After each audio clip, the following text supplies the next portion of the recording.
Are you satisfied? Happy? Miserable? Are you looking for love in all the wrong places? It's time for the Michelle Hughes Show, where we keep it real. Tune in daily and join our controversial topics as we talk about singles, sex, and men and women's issues. And now, the queen of relationships on the Michelle Hughes Show, always keeping it real. Your host, Michelle Hughes.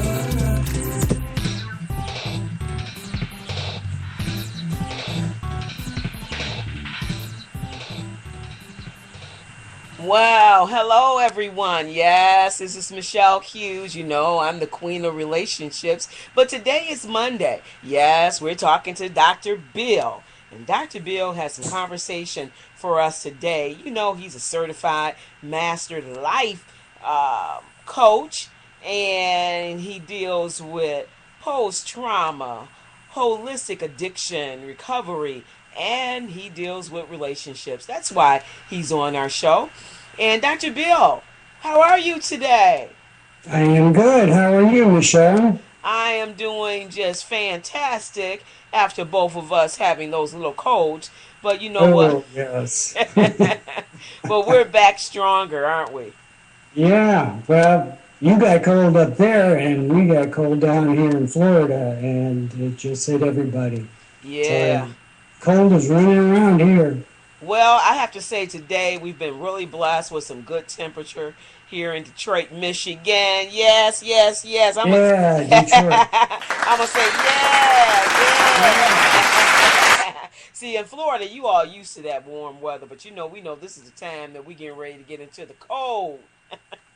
Yeah, but it's come all the way down here, and we're not used to it. Oh. And it's happening. Oh. You need to come and live in Michigan then, Dr. I'm from Chicago. No, thank you. I'm done.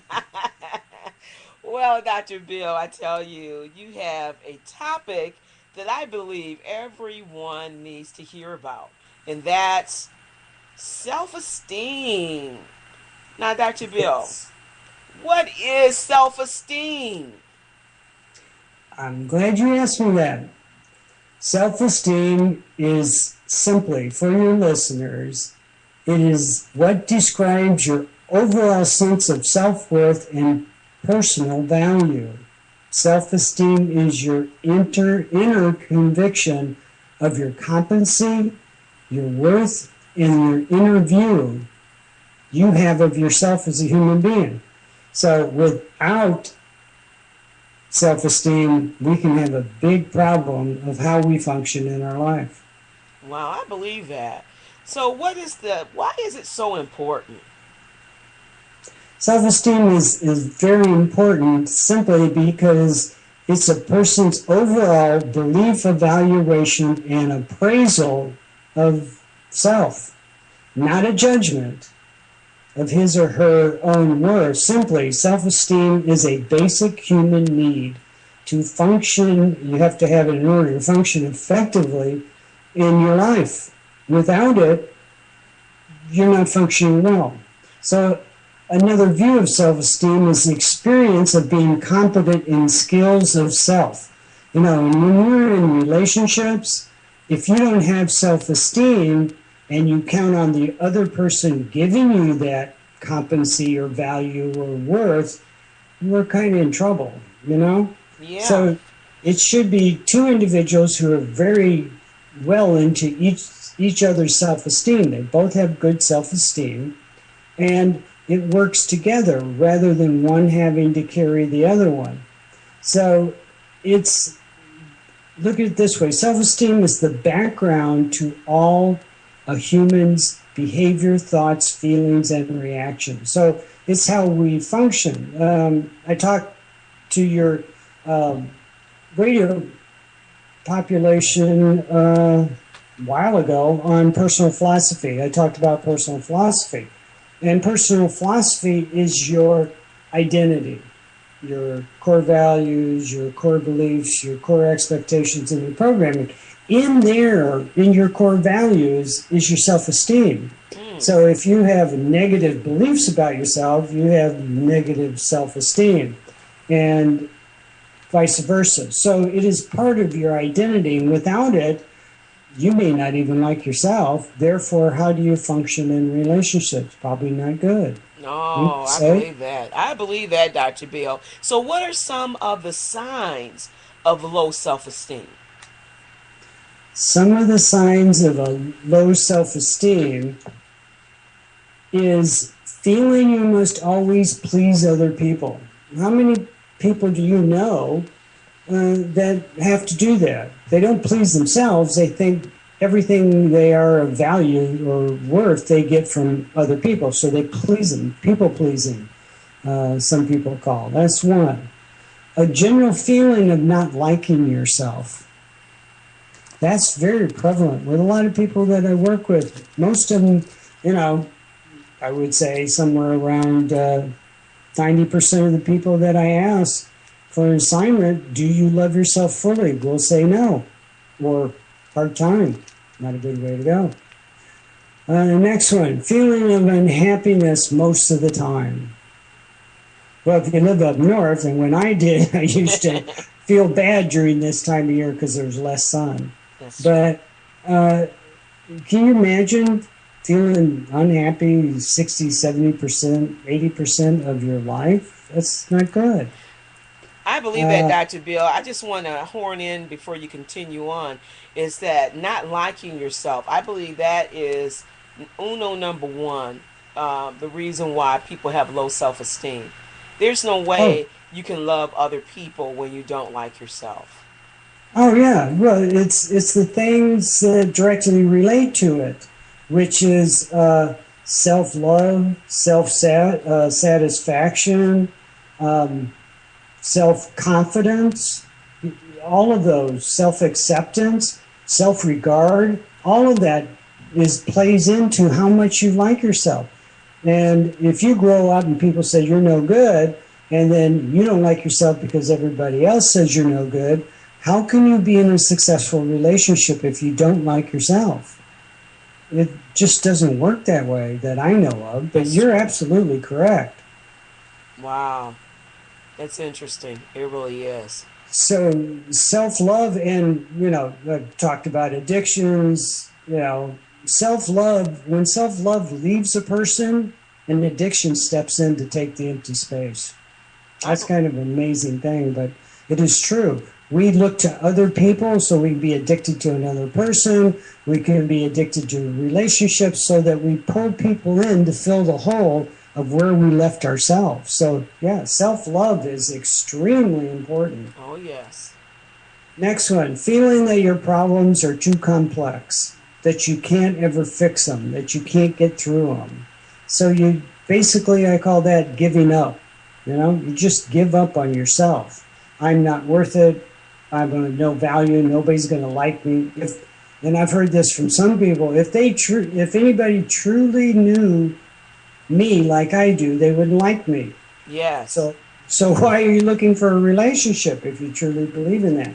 So people sometimes think everything that they're having problems with in their life is too complex, so they don't work on it. Well, you know what, Dr. Bill? The reason why they look to other people is because they're trying to get someone else to fix that emptiness inside of them. And then Mm-hmm. they bring all that complexity into the relationship, and now they think that person's supposed to fix them, and that person needs help. And so you just have just a jammed up situation, right? Yeah, absolutely. Absolutely. And particularly, as you say, having two people trying to get each other to fix the other one, and both of them Exactly. don't have the self-esteem to do so. Because self-esteem is, with all the things, the components of it, it actually is a skill. You have to practice self-esteem. You got to practice feeling good about yourself, seeing value in yourself, finding out, really learning about yourself.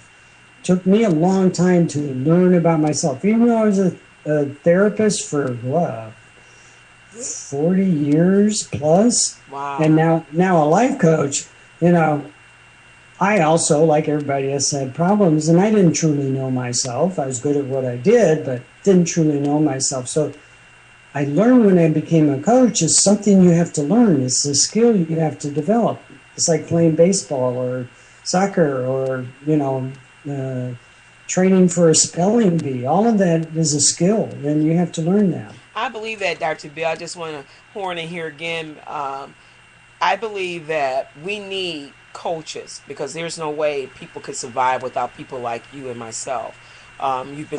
You've been trained as a psychologist, but what I do believe is that on top of that, people need God. They need to have a relationship with God. I just had to put that in. You know, I'm a minister. I do know that, and thank God you are a minister. No, that's a big element, especially, one of my expertise working with trauma. People who get abused and traumatized, the first relationship they disconnect with is God. And, when you don't like yourself and you don't have a relationship with God, where are you going to go in life? Exactly. You need to have connection with God. You need to believe in God and get that support, because to get out of wounds that you have, or to get over an addiction, you can't do it yourself. You got to have support. And the first place is God. Exactly. All right, next one. Think that you are to blame for your problems and other people's problems. Wow, that's a big one. Yes. Needing constant validation or approval. So again, that's seeking stuff, as you said, seeking things from other people to give it to them, therefore they will have it. And that's not true. Either you have it or you don't have it. It's got to come from yourself first. Next one, not making friends easily or having friends, therefore tending to isolate and withdraw. A lot of people, especially in big cities, stay alone. They don't get out there. If they have no self-esteem, because there are so many people in a big city, they hardly go out. So if you're isolating too much, obviously you have low self-esteem. Well, that's where also church attendance, being a part of some type of group comes into play, right? Oh, real important to be parts of group, to be a member of a church, to some organization. Connect with people other than on computers and other than, through your cell phone. But, we got to have connection with other people, or we're not learning social skills. Exactly. The next one is constant focusing on shame.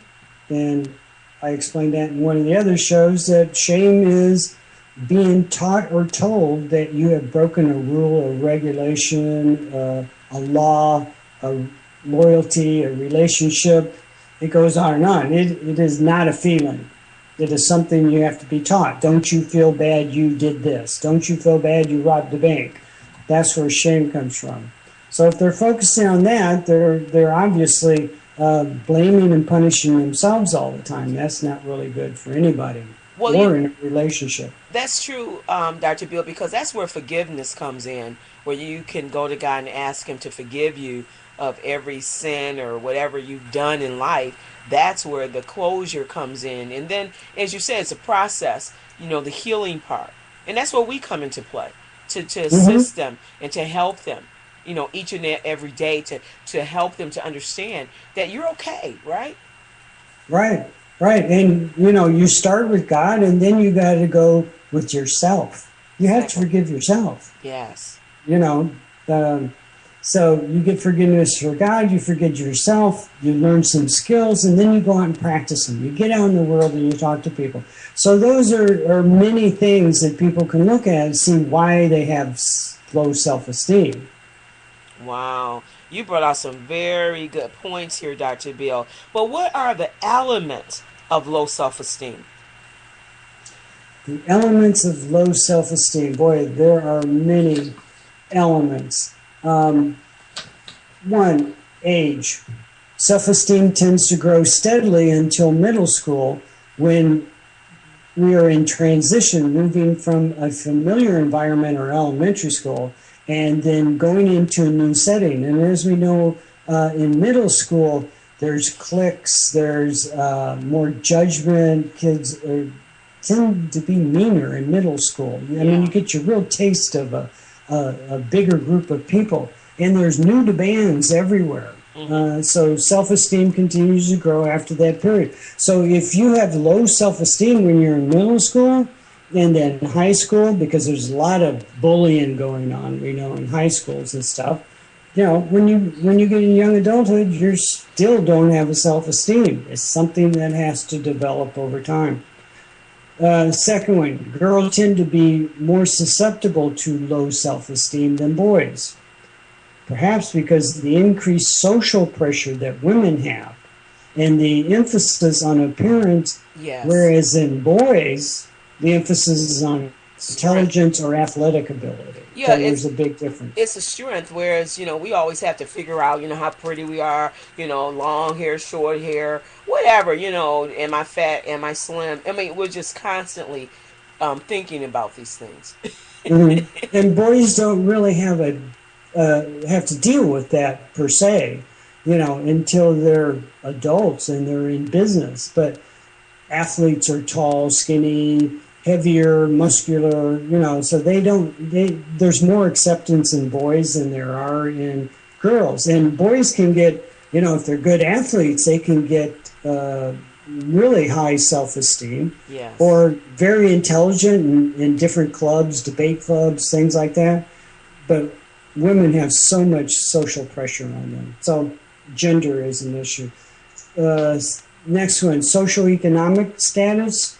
The researcher actually found that children from higher income families usually have a higher self-esteem, whereas children in middle or lower income families have a lower self-esteem. That's probably because they're comparing themselves to the higher economic levels. Then there's body image. Body image is evaluated within the context of media, from television, movies, advertising, books, magazines, now on computers, and portrays girls as thin, beautiful, with perfect complexion. Not everybody meets that. Boys are portrayed as muscular, very good-looking, and tall. So this is where boys begin to get lower self-esteem. So girls who are overweight and boys who are too thin and short tend to have lower self-esteem. So it's amazing how the different body types causes one to, if you don't fit the social acceptance, then you got low body self-esteem. Then the last one is just self-esteem. Self-image, I'm sorry. Positive self-esteem is a result of how you view yourself. Totally. Not just body, not just intelligence, but how you view yourself totally. What is your concept of yourself? A lot of people don't have that. Even adults don't have it. That's true. So if you view yourself as confident, valued, and worthy, then you feel good about yourself. If you, on the other hand, view yourself as not good, not valued, unworthy, I hear this a lot, I don't deserve, then you tend to have very low self-esteem. Wow. A couple of things that'll help, just to throw out: regular exercise, regular sleep, a good eating habit, healthy, and a positive self-regard. Oh, wow, those are good tips. So, but how can someone increase their self-esteem? I know you just gave us those tips, but, is there other ways that we can increase our self-esteem? Oh, absolutely. And we have 4 simple ways that we can look at it. 1, stop negative thinking. Oh, wow. We all have negative thought patterns. We all do. We can't help but have them. So many people have low self-esteem, constantly have, you heard of it, it's called an inner critic, that voice inside your head. Everybody has that voice inside your head that just starts to gnaw at you. You don't deserve it, you can't do it, they're better than you, whatever. And the conversation is ongoing, and some people really get torn down because of that. They just get tired, and they give in to that negative talk inside their head. So that voice can be critical, judgmental, mean, self-sabotaging. So you've got to think of what you're saying to yourself in your head, and the best way I know, and what I like about coaching, is you write things down. So write down all these thoughts that you hear in your head so that you have a visual on it. And once you have a visual on it, you can decide whether it's a good thought or a bad thought. And if change it, your skills that. So that's the first tip I'd say, is you got to change your thinking. If you yourself or think good of you, who else is going to do it? Yes. Right, Rochelle? That's right. That is so true, Dr. Bill. You know what, Dr. Bill? We're going to go to a commercial because we want you to tell us those 4 simple ways to generate more self-esteem. Don't go anywhere. We'll be right back as we deal with more heart-to-heart issues. This is the Queen of Relationships on the Michelle Hughes Show, where we keep it real. Stay with us on the Michelle Hughes Show.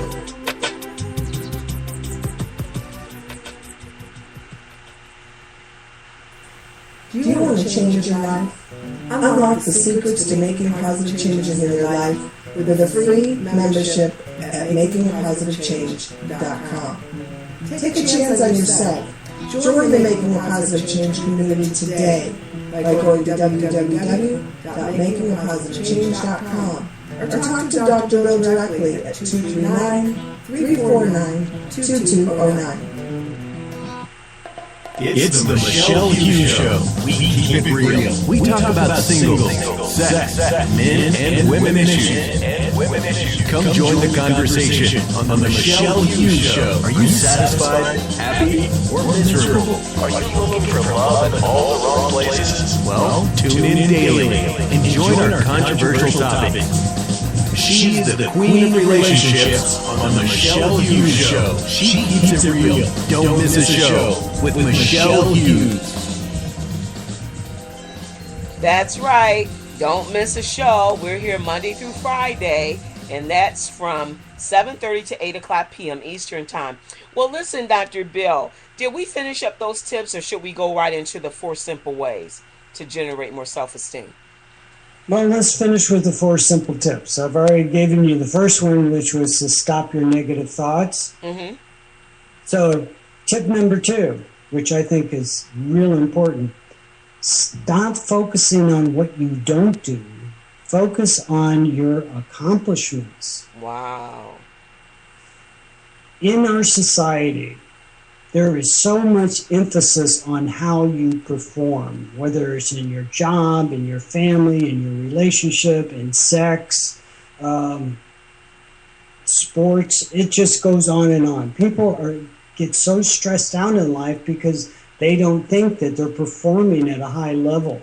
So what they spend looking at is what I didn't do instead of what have I accomplished. Mm-hmm. So at the end of the day, what you should be doing is reviewing all your accomplishments, not what you have not accomplished. And I think what a lot of us do, unfortunately, is we think, what did I get done today? Or what did I do wrong today? And that really begins over time to erode your self-esteem. You don't feel a value. Am I not performing well enough at work? Am I going to get fired? Is a person not going to love me because I'm not loving them good enough, or I'm not accepting them good enough, whatever that may be. So we're constantly looking at the issue of performance as a human being when we shouldn't. We're always looking at what I can do instead of living in the moment. And all we got is the moment. This moment just passed, and now it's our past. Our future's not here yet. Oh, here's my future. So all you've got is the moment. So live it, enjoy it, be with it. I mean, you and I right now, connected from Detroit to Florida, in the moment. Wow. We may never have this again. That is so true. You know what, Dr. Bill? That's just like yesterday, one of my mentors, Dr. Miles Monroe, was killed in an airplane accident Sunday evening, and his wife, his daughter, and I think 7 other people were killed. So it just helped me, remind me that you have to live each day, because you never know, tomorrow or today may be your last day here. Even though I believe in life after death, I believe that, God's coming back for his children and everything. That's a different subject. But I'm just saying, it's just what you're saying is so great, what you're telling people. It's really interesting. Yeah. Either you accept what you got in the moment, or it's gone, and you may never get another chance. Yes. In a relationship, thinking I'm not good enough, and that other person would be so much better off without me. Right. And then they leave them, or they push them away. Then they're devastated. You've lost that. You can't get that back. It's so true. So you be in the moment. Enjoy the breeze. Enjoy the smell. Even if it's cold, enjoy the cold. Enjoy the snow. Yes. It's going to change. It does all the time, right? Yes. All the time. Life is nothing but a consistent change, and that's what you got to get used to. And anybody is capable of changing. If they go to my website, Making a Positive Change, there is a product in there called 30-Day Challenge. Can help anybody change in 30 days. So that's makingachange.com, right? Yeah, makingapositivechange.com. You go there, and you can do it at home in the comfort of your own living room, and you can change your mindset. You can change how you think in 30 days. Wow. Anybody can do that. Anyway, moving on to the next one. So look at your accomplishment. Tip number 3, make a list of new positive statements. Make a list of statements that you want for yourself, like, I deserve to be loved. I am worthy of being successful. Positive life statements, and then repeat them 10 times a day. Wow. And what's interesting, if you do them 9 times a day at any time, I have my clients carry around a list of all their positive life statements. But just before you close your eyes, if you say it the 10th time, your brain thinks about your list while you're sound asleep, because the brain will percolate on that positiveness. Because if you think about it, all of us, we go to sleep, the last thing we think about is, wasn't it a terrible day? What did I do wrong? What do I got to do tomorrow? And your brain thinks of that negative stuff all night long. Yes. And when you wake up, it associates. Your subconscious looks for that negative. So if you say positive things, positive life statements in your mind, and it percolates on that, when it gets up in the morning, it looks for positiveness. That's the way the brain is. So what you think manifests in your life. So that's a way to increase your self-esteem, because you feel good about yourself when you wake up and you have good thoughts. You feel bad about yourself when you wake up and have bad thoughts. Yes. So the last one, tip number 4, don't strive for perfection. Oh, I cannot tell you how important this issue is. How many people think if they were perfect, their life would be great. And it's not true. Because nobody's perfect. No. It would be a horrible thing if you're perfect. You know everything, you've seen everything, you've done anything, so there's no reason to get out of bed. And why would we need God? Why would we need God? And I don't think God wanted us to be perfect. He wanted us to strive for things in life. Strive for perfection. Spirituality, knowledge, wisdom, camaraderie, being together with a group of people with understanding and like beliefs. We've lost that. Yes, we have. We now, I was, just before I got here, I was at my grandson's football game, and the parents weren't watching little kids play. They were on their smartphones. Wow. What are you doing? You know, It's you're terrible. not communicating. What are you telling your kids? You're not even watching them. That's terrible. Watch your kids. Enjoy the moment. Yes. They will grow up before you know it, and it's gone. But people have gotten so involved, they think the smartphones and computers is socializing. It's not. You're not learning anything. Yeah, we're no longer, You can't text God, can you? because we're no longer communicating. We're communicating, like you said, through Facebook. I mean, I'm not downing these, avenues to communicate, but you can't take away, like you said, being there at a physical game or talking to someone in person. You can't take that away. No, you can't. Or your child looking up and you're on your phone. Exactly. So when people think of being perfect and strive to be perfect, which is they can't do, but say they get to 98% or 99%, they focus on that 1% and they think they're a failure based on 1%. Boy, when I was in school, if I could get 80% on a grade, Yes. hey, I was at the top of my life, Yes. more or less 98. So enjoy the moment. Be realistic about your intentions in life. So stop, rethink, and correct your thinking before it comes out of your mouth. Okay? Because you're not going to be perfect, and don't compare yourself against other people. Just be you, what God made you to be. Great So information. That's self-esteem, and that's what we need in order to feel better and do better in our lives. So I think if we, everybody who's listening works on it. yes, I think that last tip, stop comparing yourself to other people and just be you. And I think that is a mouthful, because we compare ourselves too much to other people, and that's why people drink, smoke, carouse, do other things, because they never feel good about themselves, because they're always running, as you said, Dr. Bill, after that 1% that they didn't achieve. They could achieve 99%, but that 1% that they didn't get, that they just feel so bad that we can never look at the good. We can't even look at the good in other people. So I think what you've said is just profound, and it was just good on helping us have better self-esteem. Absolutely. Maybe sometime we should just talk about why we're so focused on 1%. Wow. Maybe that's why our life goes wrong because of 1%. I mean, people even do that in religion. I didn't pray hard enough. Yes. Because something went wrong, so obviously God doesn't like me because of 1%? No, I don't think that's right. Well, Dr. Bill, I want to thank you for this great conversation on self-esteem.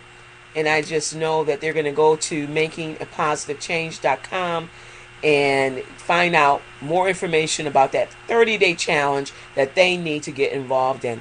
Well, you guys know what we do here. We keep it real. Thanks for tuning in to the Michelle Hughes Show. Join us daily for more hot topics with the Queen of Relationships. Always keeping it real. See you tomorrow on the Michelle Hughes Show.